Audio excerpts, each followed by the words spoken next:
There were once two brothers, the only children of elderly parents, yet despite growing up together, the guys bore each other and had no love for one another. The elder was envious of the younger, who had a pleasant appearance and was well spoken, and despised him because men admired him. The young men went hunting one day. They came into a deserted village where all the inhabitants had gone before they had killed any game.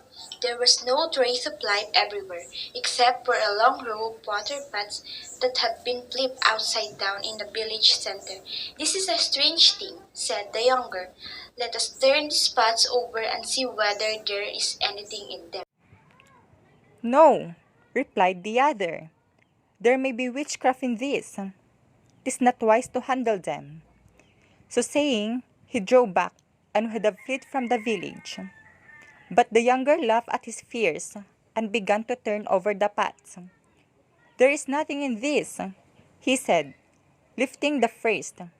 "Nor in this, nor in this," he went on. But when he lifted the last of the row, out stepped a little old woman, overjoyed at being released from her captivity. Instead, however, of thanking the youth who had set her free, she turned to the elder, saying, "Come with me that I may reward you." He stayed back, fearful of the adventure. Then the elderly woman called out of the younger brother, who followed. Fearing that would be derided as a coward, the elder summoned courage and joined them. They traveled for many days until the moon, which has been young when they began to wane. By this time, they had arrived in an open land with a lush green grass, and they had come to the rest. The old woman pointed to the large old tree with the wide girt that stuck out of the rest. "Take your axe," he said to the younger brother, and he a hole in its trunk.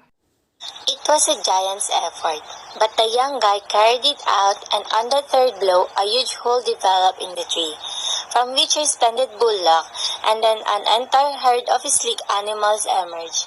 Then came a sheep, a goat, and a huge white ox. When everyone had arrived, the old woman instructed the young men to go, taking the cattle as a reward for rescuing her from prison. On their way home, the brothers had to travel through a parched landscape burnt by the sun. There had been no rain for several moons, and the hard dirt had harmed their feet as they walked through it. The thirst-stricken creatures proceeded painfully on the path while the trees extended out leafless, charred arms as though mocking. But one day, when their strength was nearly exhausted, the younger of the brothers heard the sound of the rushing water, and hurried on with hope in his heart until he reached the edge of the precipice that plunged sheer down from the mountain route they were on.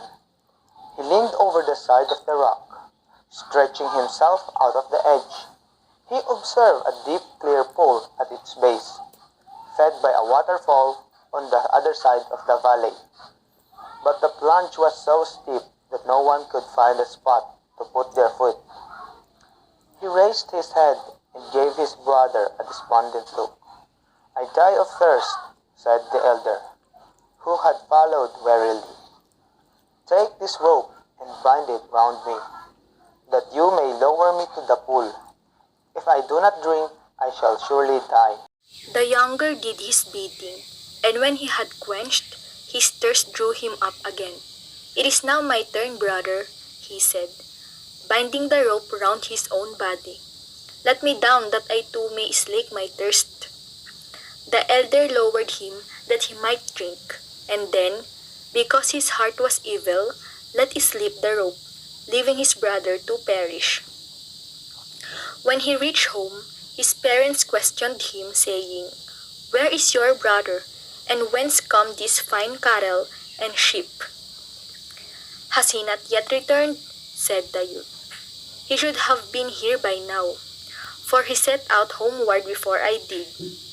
As for these cattle and sheep, they were given to me by an old woman."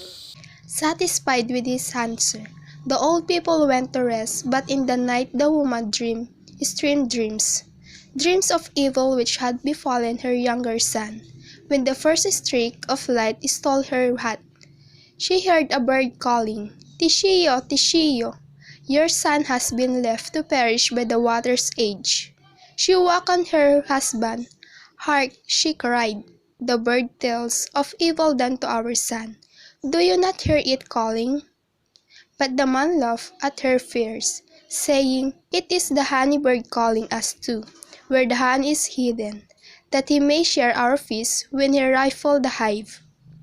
But the woman was not to be silenced, and at last her husband gave way. They followed bird till they came to the mountain pass where the brothers had halted on their journey.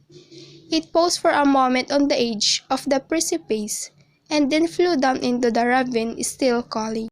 Throwing himself upon the ground, the man leaned over the edge of the rock and saw his son, who had given himself up for lost, seated on the edge of the pool with his head buried in his hands. The man called aloud, saying, "How come you to be at the bottom of this ravine?" Looking up and seeing his father, the young man told him all that had happened to him and his brother, including how they had discovered the desolate village, freed the old woman, and been rewarded with cattle and sheep. When he had heard his story, the man hastened back to his hut to fetch a rope, while the mother waited at the top of the precipice and threw down to the boy the food that he had brought with them.